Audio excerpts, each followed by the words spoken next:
Um, Before we go forward, I just want to mention a couple of things. So this is the agenda for today. We don't think we care much, but one housekeeping point. I know that I owe some of you some money. I know that from George. So if CMANA owe you some money, please find me today.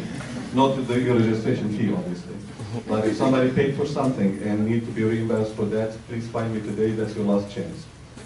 No, I'm kidding. Before I go forward, I want to mention just 2 points, and so that we can all be on the same page. I consider CMANA in its infancy. CMANA has been now live for 4 years, and I still consider ourselves in our infancy. None of us who founded CMANA know anything about tax exempt, about nonprofit organization, about missions, about students, about anything. So we have made a lot of mistakes. We will continue to make mistakes in the future. My hope is that we make less mistakes, we learn from our mistakes, and we become more efficient. And efficiency is really what I'm looking for in the next few years. Why am I saying that? Am I saying that because I have been in so many meetings before, and we found or I come across the Egyptian criticism, where you have to object, obviously. If you're sitting here and you're not objecting, you're not Egyptian. But that's, I really don't like that. I like the constructive criticism. If you have any problem, if you have any objection, if you don't like an idea, I am all up to this. I'm very welcoming in fact, I'm soliciting all kind of negative remarks if you have, but do me 2 favors. Give me a solution for it, and that solution should be practical and applicable to us. So for instance, I can tell you that I can solve 70% of the problem that we have now in CMANA if I have a budget of $500,000. I can hire 10 people, they'll take care of everything, right? But we don't have that. That's not an option for us. So I would love, as I said, you are brilliant, you are smart, and I always say that in every meeting that we have with the student groups, you're the future, right? So I love your ideas, but just make sure that when you give an idea, just make sure that you have a solution for it and that you have that solution to be practical for us. All right? The second point is, I know that you all belong to the student group of CMANA, which is good, but I want you to remember, so you probably don't care much about CMANA itself, you care about the student chapter. But I want you to remember that in 1, 2, 3, 4 years, you will be belonging to CMANA, not the student chapter anymore. So it is in your best interest today that CMANA grow and become a bigger group and a more efficient and with a strong foundation. So when you join in a very strong group. So anything that you do for CMANA today will be paid off in there. So CMANA, as I looked at it, is a continuum between the students, between the residents and the fellows who you're going to be in the next few years, and us as practitioners, and even people who are retiring, which are a huge resource for us that I'm trying to use at some point. So CMANA is a continuum. You join when you're a student, eventually you're going to retire in CMANA at some point. So a little background. CMANA was founded officially in 2010, January 2010 in New York State. Who can join CMANA as it stands now? I mean, things can be modified obviously in the future, but as of now, you have to be of Coptic origin and you have to be doing some form of health care. Now every year we're expanding our healthcare avenues, but you have to be in the healthcare to join CMANA. Afterwards, it's a medical association. Our mission in general, we are providing state-of-the-art. That's what we like to do. Sometimes it's not state-of-the-art, but that's what we really like to do, is to provide state-of-the-art free healthcare to the indigent people and the poor and needy around the world. We have a particular attention to Africa and South America. That doesn't mean that we can't go to China if we have to. But as of now, this is our focus and our limitation. We look at CMANA as a platform. Platform to unite several disciplines, to unite several values.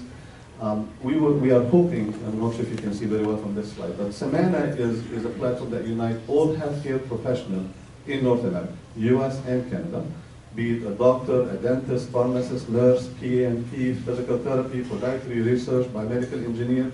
I'm sure I'm forgetting something here. But anything related to healthcare would be a good avenue for them. CMANA also is a very good platform to combine the first generation, which is us, the old guys, with you, the second generation.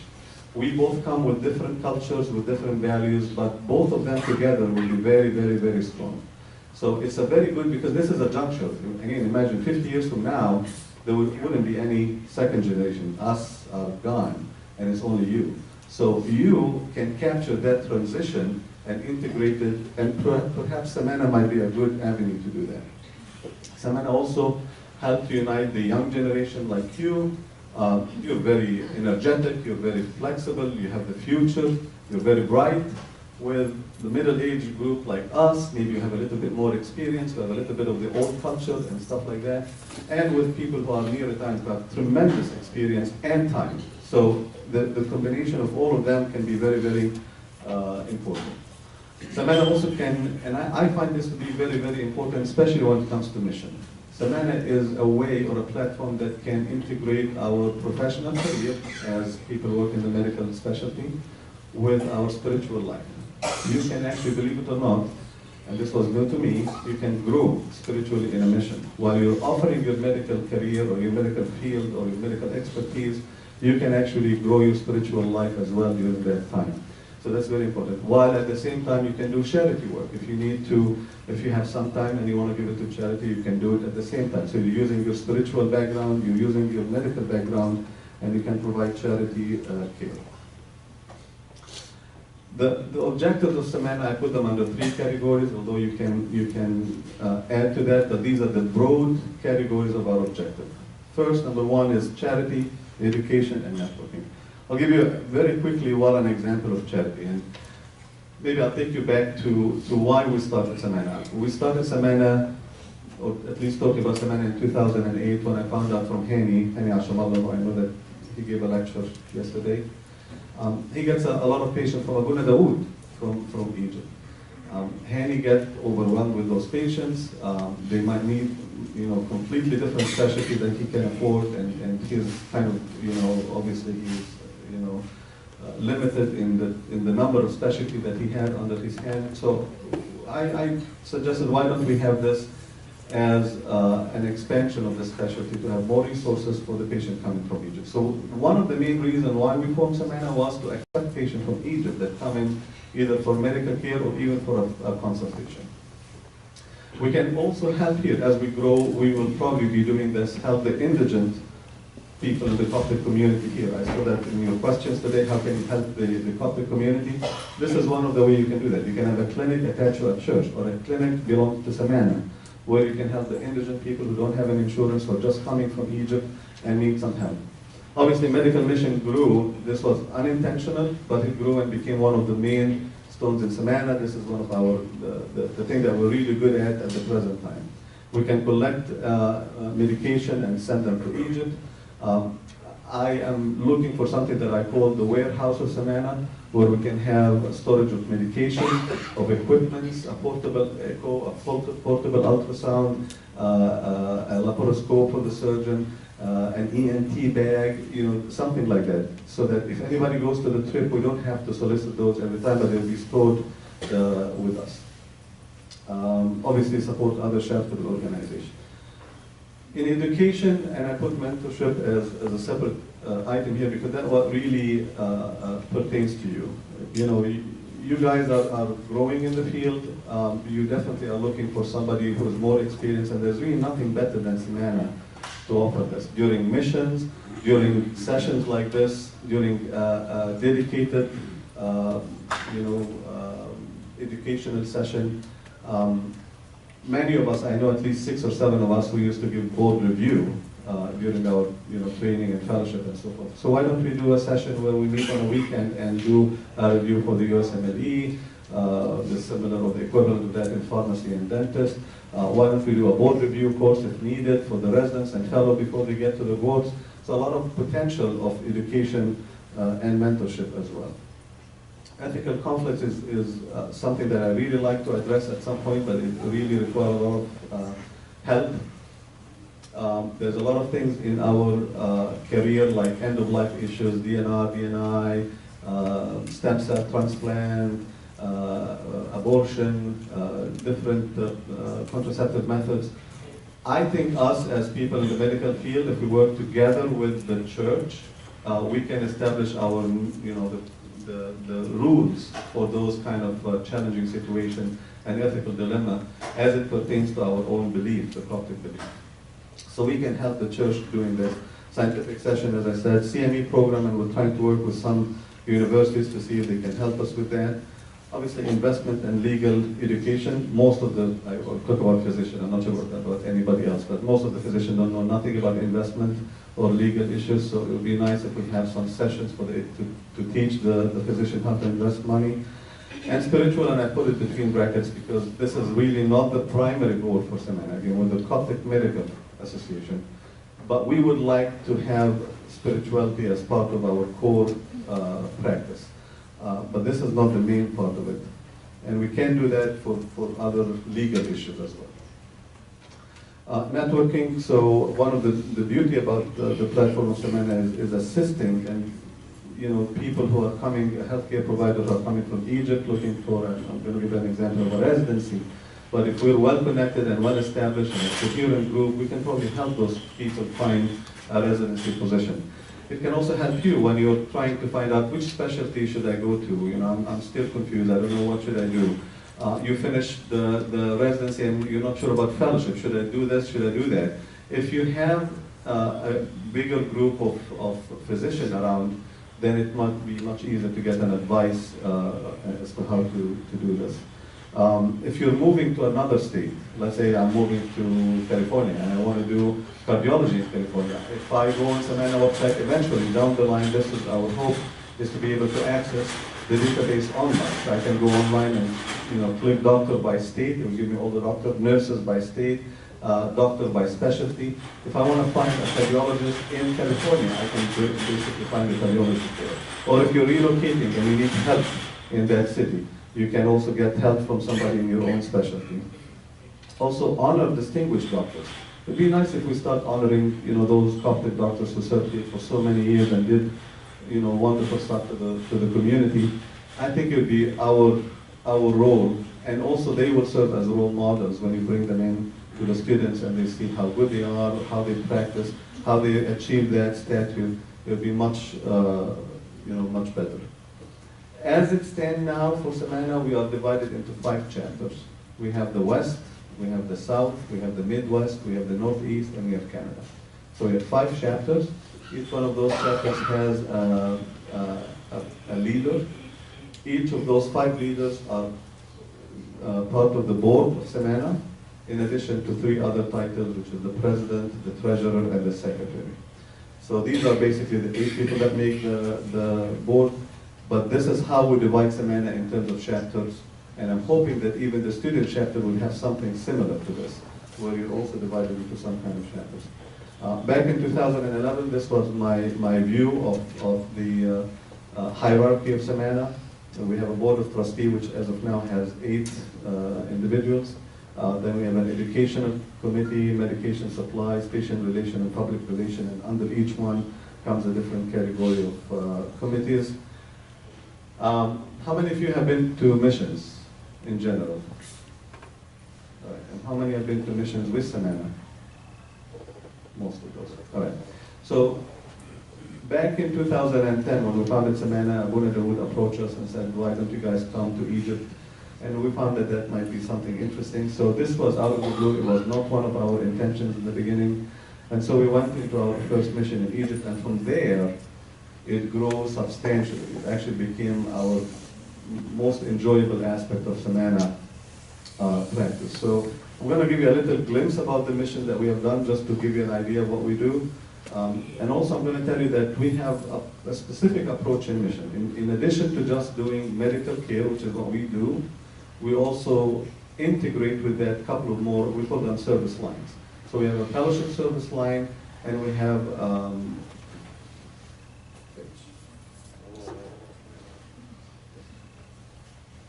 fellowship service line, and we have a spiritual service line. The spiritual service line is conditional with the local authority there. So if, let's say, if we're going to Ethiopia and they don't want us to talk about spirituality because of some political issues, we're not going to do it. If we're going to Kenya and Mbabulus doesn't mind if we took anything that we want, then we'll do it, and so forth. If you're going to Egypt and you shouldn't be doing this, then you shouldn't. So the spiritual line basically pertains to every country that we're visiting. And then the fellowship line, where we integrate students, even our older kids that can go out in the community, and it's an eye-opener for them. They see what's happening, and they might get to mentor with you guys. So this is our mission in Egypt. This was the first one. We did some lectures in Egypt. We did some procedures. We visited the churches. We worked in Samalut with Ambassador in his hospital in Samalut.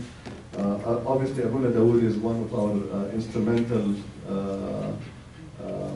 people in CMANA. He's been with us since day one, and he's very, very inspirational for what we do. Abuna Angelos in Canada also came to us in Egypt during the mission, and he also has been helping us in Egypt and in Ethiopia. We did a lot of surgeries, ENT, OBGYN, surgery, ophthalmology, cardiac cath. We give a lot of medication. We've seen nuns, we've seen monks in their own places. There's a lot of story about each one of those slides, but for the sake of time, I just can't go through them. But I'm just going to mention this particular slide here. If you see that monk on the left side, so we went to visit him in the monastery, and George Tedros, who you recognize, and Osama, and Michael are 3 cardiologists. And I'm taking the picture, so there are 4 cardiologists, right? And so we're asking Abuna what's wrong, and he was saying that every time he gets on the tractor, he faints. And he would fall off the tractor to the ground. And he had a history of coronary artery disease and heart failure. So we all, in our field, this immediately means that he's having ventricular arrhythmia and he's liable to sudden cardiac death. So he needs a defibrillator. So we made phone calls during that time. It took us about 4 hours, and we finally got him a defibrillator in 6 months. Okay, that's that. 6 months. 3 months later, he died. So just to give you an idea about, what we can potentially do, if we have that facility where I can send somebody, an EP person who can go there and spend a weekend and do all kind of defibrillator and come back, that would be great. We don't have that luxury yet, but eventually in the future, I'm sure God will provide, and we will have our own facility everywhere where we can operate. But it's a sad story, and every one of those slides has a sad story like this. The next year, this was 2010, 2011, we were supposed to go to Egypt again, and then the revolution took place, so Abuna talked to me and said, we can't do that anymore. Why don't you go to Ethiopia and see? I'm just telling you how God intervenes and opened the door to things that you would never, I personally would never believe that we would go to Ethiopia and serve there. And I said, okay, it doesn't matter. I mean, serving the brothers and sisters of God anywhere doesn't really matter who they are. So we went to Ethiopia, and it was a blessing. It was really a wonderful trip with all sorts of surgeries and procedures. This is Kenya, and from there, Mbabulus also approached us to go and serve there as well, and I'm sure many of you have served in Kenya. So this has been one of the best and most successful missions for us, because we have our own hospital, which makes a huge difference than going to Ethiopia and back to serve. Doesn't really make sense, but that's basically what we've been doing. But we get things done, but it takes some time. Bolivia, which I know that some of you love the most, and we work with Amba Yusuf, who is extremely generous. If you've been to Ethiopia, you probably gain 10 pounds by the time you come, Bolivia again, by the time you come back. We did all sorts of dental procedure, medication, cardiac cath, served with Sayedna, who has a wonderful, wonderful service in Bolivia. I had the blessing of doing charity and fellowship work with him. Our kids did build some roofs and so forth. I'll finish by the last mission, which we did in Egypt just this past month. So with this, we are actually back to Egypt for the first time since 2010, since the first one. So now Egypt is going to be in the schedule for next year as well, if anybody's interested. But we did procedure there as well. We did surgeries. We met. Does anybody recognize who this? This is Abuna Rufail. He's a blessing. If you happen to be in Marimin Monastery, you have to stop by and see him. He was one of the 3 that were nominated for the papal position. And then we also had the chance to meet Pope Tawadros as well on Wednesday, which was a great blessings. We had the blessings of visiting monasteries. This is the Shuhada Amin, met with Abuna Dawood. So in the next few slides, I'm going to tell you briefly what I call the CV of CMANA. I prepared this kind of similar presentation to His Holiness when we met with him in Canada, just to give him an idea about what we do with the CV. And so we've been doing missions since 2010, and we have a list of the missions that we've been through. So we know a lot of missions. Now what we're trying to do every year is about 4, at the most 5 missions. We can't do more than that because we don't have the manpower. And in general, you have to be in the system to receive the email of the mission. 3 months before the mission, the link opens so you can register online. So if we're going, let's say, to Kenya in May, the email is sent in February. If you're interested, you go online, you register in the mission, and from there the process goes by whoever is the leader of that mission. So about 4 missions or 5 missions every year, depending on what we're doing. As of maybe last year, we started to develop a new strategy. As we grow and have more, dreams, we just don't want to go to a mission and visit a country and do surgeries, come back, and that's it. What we're trying to do is to leave a fingerprint in every country and think that we have done something substantial or something meaningful to that country. It doesn't have to be substantial in terms of the magnitude, but at least something meaningful to that place. So we started by fundraising or adopting projects in every country that we visit. So in Bolivia, we decided to maybe upgrade and add a 3rd floor to Sayedna so we can have a surgical suite. So we collected money, $35,000, then we purchased the land for the orphanage, which was $6,000. Kenya, we put an endoscopy suite. This was online fundraising. The $27,000 came online from people that navigate through the website, which was a remarkable thing. Pantokrator School in Ethiopia is a school that is supported by Abuna Dawood Lamai and his service. So we have raised money for them as well. And this is almost a yearly thing that we do with them. We give an echo machine to Ethiopia. We give a laparoscope to Bolivia, a laparoscope to Ethiopia.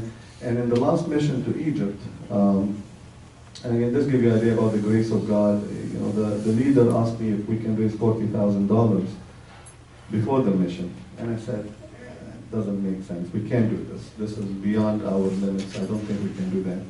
And he said, I'm dreaming and I'm dreaming big and I hope we can do this. Well, guess what? We raised $41,000. And it was incredible because it just came out of the blue. Nobody really did an effort beyond normal to raise that money. And we left $100,000 to Ambassador to open a new cath lab in his hospital in Akhmin, which would be a remarkable thing. That's not the entire amount, but this is just a seed. And then we're going to add on it as we go on until we reach £1 million, and then we can open the cath lab. The new ideas in CMANA that we're really thinking, we're trying to think big. There's the Coptic children of Bolivia. That gives you an idea about how people can benefit from going to those missions. Coptic Children of Bolivia was founded, and it's a subsidiary of CMANA, but really the idea came from a son of one of the doctors who goes there. Luke is in high school, just entered college. He went there, he saw the children, he didn't like the way they're treated there and the poor, and he came to me and said, can we do this? And I said, it makes sense. And he established a website, and he did everything from A to Z, and a bank account, which is subsidiary of CMANA for the tax benefit, and he's supporting 12 children. So anybody can go there and pay money to support the children, but he's supporting 12 children, both for the tuition of the school, as well as for day-to-day things. We're thinking of having a spiritual advisory board. So again, we said we really don't want to get into spirituality, but at the same time we want to entertain and tackle things like the ethical dilemma, which we need some priests with us. When we go to a mission, who's going to put the spiritual curriculum for that mission? So one of the things that we're looking for is maybe establish this committee of priests with medical background. So priests that were dentists, doctors, pharmacists, whoever they are, that has some medical background, maybe 10 of them, and they would be our spiritual advisory board. So if we need to go to a mission, please, Abuna can come up with a curriculum or a schedule for that mission, for the spiritual program of it. Same when we talk about ethical dilemma, they will be integrated with us when we talk about it, when we come up with a recommendation, they'll be part of that. This is a great opportunity, is a credit union. This might benefit some of you, hopefully down the line, but this came from the secretary of CMANA, who's very interested in this, and we're still asking lawyers about it, but maybe we can have all the CMANA invest money into this credit union, where you as a student can borrow money from it at a much discounted interest rate than if you borrowed from Chase. And me, instead of leaving my money in my bank, which makes nothing, I can actually invest the money there, and someone can give me 1%. So 1% is better, and for you, 3% interest is better. The difference, that profit, can go toward the service. We don't have to make benefit, we don't have to make profit out of this, but that deficit between the 1% and the 3% that the credit union gain can pay for the services that we can provide and we can substantiate. This was basically to His Holiness, but I'm just going to tell you that through CMANA, we have done a lot to help our church, and I think this is an eye-opener for you as to how you can help our mother church. That's basically what we all really care about. How can we help our mother church? This was one of your questions as well, and I really think we can help through different ways, but I'm going to give you a practical example. This is the, does anybody recognize him? Yes. This is Abun Antonius, the Pope of Ethiopia, the late, and he passed away a couple of years ago. But this is during our trip to Ethiopia the first time, and he met with us not only the first time, but in every mission that we go through Ethiopia, the Pope has to meet with us. The guy down there sitting in the middle is the president of Ethiopia, who had a stroke and a heart attack, and he couldn't be treated for both. And he's the president of Ethiopia. You know that Ethiopia have, you know how many cardiologists does Ethiopia have? How many? 4. Really? What's the population of Ethiopia?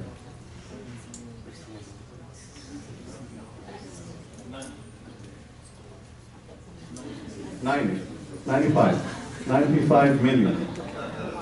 95 million. Ethiopia actually is more populated than Egypt. And they have 3 cardiologists in Ethiopia. They have 2 ENT surgeons in Ethiopia, the whole country. They have 1 neurosurgeon. So when the president had the stroke, there was nobody to treat him, basically. This is the gentleman next to Abuna Sidrak is the ambassador of Egypt in Ethiopia. Now, through this mission, and if you want to go and ask Abuna Dawood, he will confirm that. Through this mission, and this was completely unintentional. None of us wanted to meet with the president or meet with the Pope or meet with the ambassador. It just came by chance. But through this, the share of Egypt, I'm talking back in 2011, okay, this is before the whole mess. But the share of Egypt in the Nile water was actually raised because of the CMANA mission to Egypt, to Ethiopia. So you can do things, even though it was unintentional, but it can have a substantial impact on our church and even on our country, our mother country. This is in Bolivia. The TV came and had an interview with us. The newspaper published this, and they did actually the same. And I think George has a movie. I don't know if you guys played the movie yesterday. Now, how can CMANA help the student chapter? As I said, CMANA is an excellent platform for networking. This is when you get connected to the residents, to the fellows, to the physician, to whatever. Mentorship obviously is a great thing, and this is both professional and spiritual. Again, during missions, during medical meeting like this, not only medical part, but also spiritual part might be an opportunity for growth as well. Education, as we said, we can have educational sessions, we can have a weekend of CME, whatever works. Job opportunities, when you're done with your fellowship, if you need to find a job, can you imagine if you have I'm going to talk about medical for the doctors. If you can have 3,000 doctors in CMANA who can help you find a job, that would be substantial. The same applies obviously to pharmacy and dentistry and everything else. Mission is a great opportunity. Financial aid, as I said, through the credit union, if we end up entertaining that option. So there's a lot of ways where CMANA can help the student chapter. But also on the other hand, the students can help CMANA in several ways. Spreading the word. Just if you go to other people and talk about CMANA, my dream, and I don't really think that that's selfish, but it's intuitive, is to have every healthcare provider in North America, the US and Canada, under the umbrella of CMANA. This is not, again, out of selfishness, but this is more efficient. If you do that, you have more resources. If we need to raise money, it's much easier to raise money from 10,000 individuals than from 200. If we need to find a job for somebody, it's much easier if we have 10,000 than 200 and so forth. So the resources get better, we become more efficient, we have a hierarchy, we have a system in place. The most successful medical system in Egypt is through Abu Dawood. And why is that? Because he has a hierarchy. Everybody knows what they're doing, and everybody reports to the person above him, and then there's like a pyramid of management. The same we can do here. We can eventually have a very, very spread around service, but with a good system and an efficient system. Integrate, I would love to have you guys be part of CMANA, be an integrated part of CMANA, not only the student chapter, but CMANA in general. And obviously helping us with the committees, which we're going to talk about briefly in the end. So what kind of committees are we looking at? And this is where I personally am seeking help, because we don't have that help from the older generation, my generation. Everybody's really busy. Everybody now has families, have children, limited vacation time, and so forth. We said a lot of our generation are not good into computer and stuff like that. But you guys are great, you're brilliant, you're relatively flexible, you might have some time in between classes, and you obviously can see what I'm talking about here. So these are some of the committees that I can come up with, but you probably can help me and identify other committees that I'm missing. The database committee is a very important committee. We tried that last year, we're still struggling with it. My hope is by the first quarter of next year, we have a good database for everybody that we have, that was recruited. As of now, we have 4 different databases that lie with 4 different individuals, and they don't talk to each other. And so the mission has its own database. I have my own database for the taxes. Somebody has his own database for the recruitment. So ultimately, I would like to see them, all of them, coming together into under one database. And this database down the line, this is not for the first quarter, but down the line, will be accessible through a password protected, obviously, through the website. So any one of you who wants to go on the website and find who's the nephrologist who lives in Massachusetts, they'll be able to find him there. Web development, this is one of also our struggles. I don't know, where is Mina?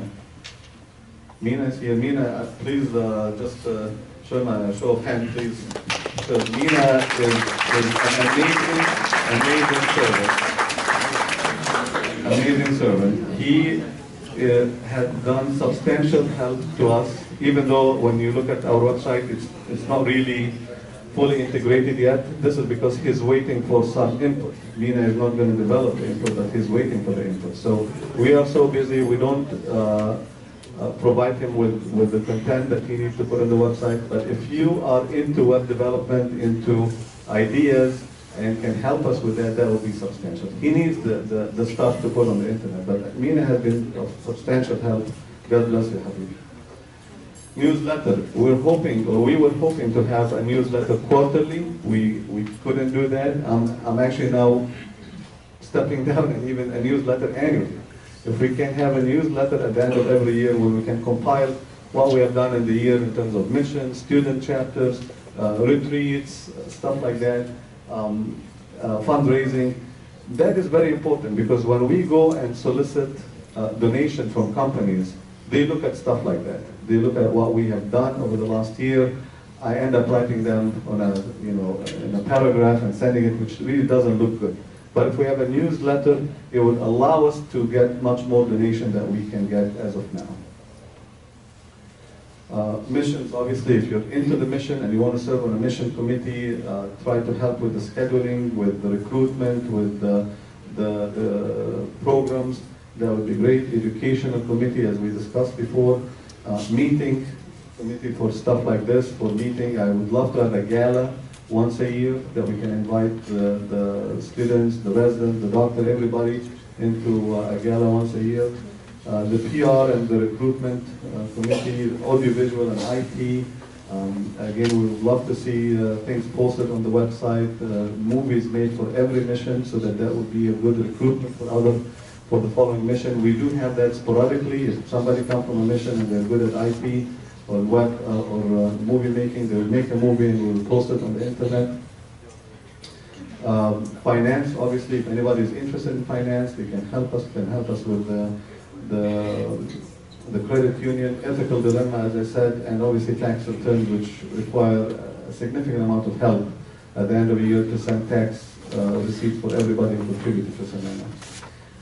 My suggestion to you, just two suggestions to keep in mind in the future for the student chapter. I'd like you to reach out to all students meaning in different disciplines, but also all students meaning in different geographic localities, okay? So we want to see the Californian here, we want to see the people from the West Coast here as well. And because of that, I would suggest maybe rotating the meeting every year. Maybe one time in the West, one time in the South, one time in the Northeast, one time in the Midwest. If you can't do that because you're limited and financially might not be easy for you to travel to California and from California to travel to here, then at least make a parallel meeting at the same time for the West Coast. So a meeting here for the East Coast and meeting there for the West Coast. So something to think about to be more inclusive in the future. Any questions? Suggestions, ideas as to how to integrate the two together, how we can grow CMANA, how we can grow the student chapter. Anybody interested in any committee? Yes? Do you guys write grants? We do not. We would love to do that, and there was one opportunity where we almost started that, but there was no time.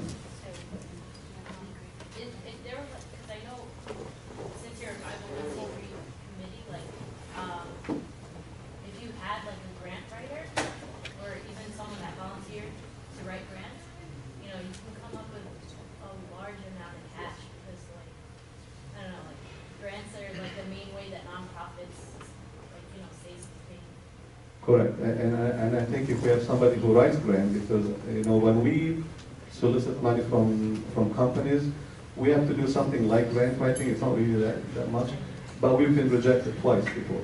That's because we are not really used to that, and this is not our expertise at all.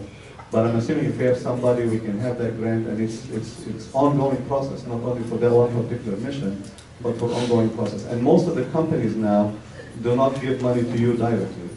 They give through a third party. So you can have that submitted to a third party, and you can have that grant from them all the time. So that's a great point. Anybody here is good at grant writing? You are? I worked with a nonprofit over the summer, and they kind of taught me how to write the grant, but I'm not a professional. That's okay. You're definitely much better than me. Can you meet me in that and just give me your name and email? Yeah. Have you guys ever thought about having representatives from each church? And perhaps, because I know you were talking about the Midwest, the West Coast, and all that, but I think for you to kind of get the word out, I think it would be a little bit more difficult if you didn't have a representative from each church, at least spreading the word to at least their respective communities. That's a very good question, but there's a political reason why we couldn't do this. So we can do it in the Northeast easily. We're not really allowed to do that in the South and on the West. Political reasons. I don't have to go through the details of this, but you probably understand why. But in the Northeast, we don't really have that in church. We try to do that. We try to have every leader of every chapter get a list of all the churches in their territory and assign one from every church to start recruiting from that one particular church. It never worked. And then we were told not to do that anyways in the South, because there were issues. So we couldn't do it in the south, we couldn't do it in the west, and in the northeast, I think the recruitment is okay. It's not really that slow, because the word here is spread very well. New Jersey and New York are very, populated, and it's easy to get the word around. But your idea is great. If we can have each leader from every chapter assign, a subset of individuals under him where they can start to recruit from every church, it would be fantastic. What we rely on now, which is not the best thing, is the word of mouth. You go into a mission, you come back, you're very excited, you tell, look at the student chapter. It was a year and a half ago, or maybe 18 months ago when we started, 4 or 5 people. And look at you guys, how wonderful is that? Now that's because you're good. Our generation is a little bit laid back. Yes? The spiritual advisory board, can you expand that to include more than just priests? Like the physicians who have served or dentists who have served in the church for a long time? Yes. So the spiritual advisory board in itself, again, we haven't really done more investigation into this. We have 8 priests in mind, which we're going to ask them to join. But within that group, there would be a subdivision. Let's say one of the subdivision of that group is ethical dilemma. Now, the physician that has to be involved in this are a little bit different than the physician that has to be involved in, let's say, a spiritual program, right? I'm going to give you an example. George Tedros, who was here yesterday, is a great person to be involved in spiritual program during the mission. But he really doesn't care much about the ethical dilemma, the end-of-life issues, the abortion. We found somebody else who might be interested in this. So it's up to the priest and us to recruit who's going to be involved in those subcommittees. But definitely there would be physician or pharmacist or dentist, whoever is interested in that particular, area to be involved in that particular group.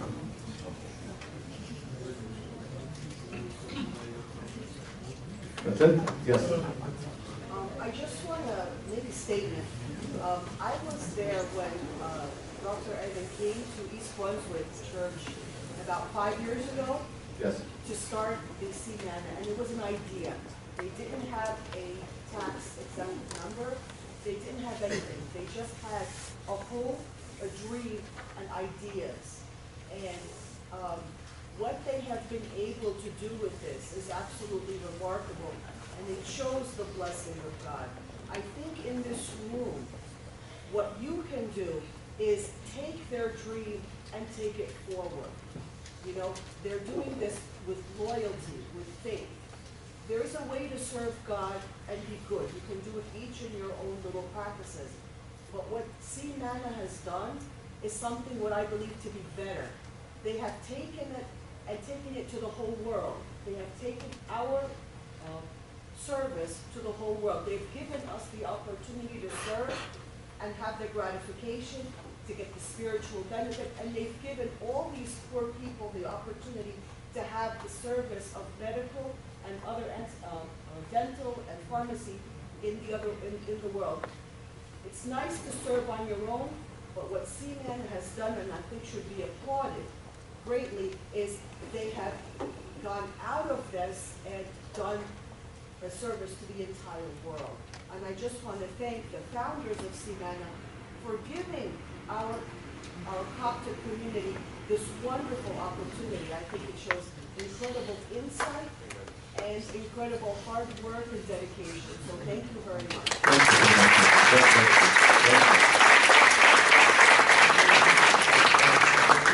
I know there are a lot of more questions, just for the sake of time.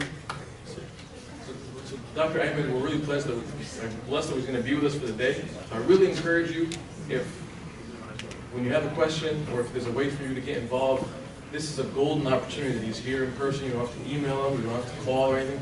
He's here. So please, whether it's throughout lunchtime or later on during the day, he's very happy to talk to the students. He's so excited to be here. We're really blessed to have him. So I just want to encourage you to speak with him personally, and we just want to also thank you. Thank you so much for taking time.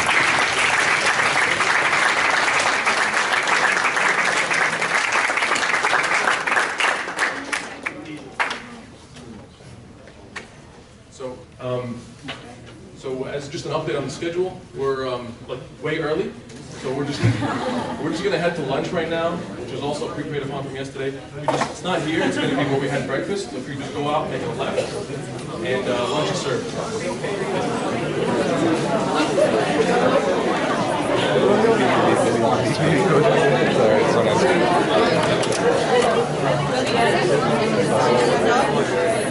Sorry,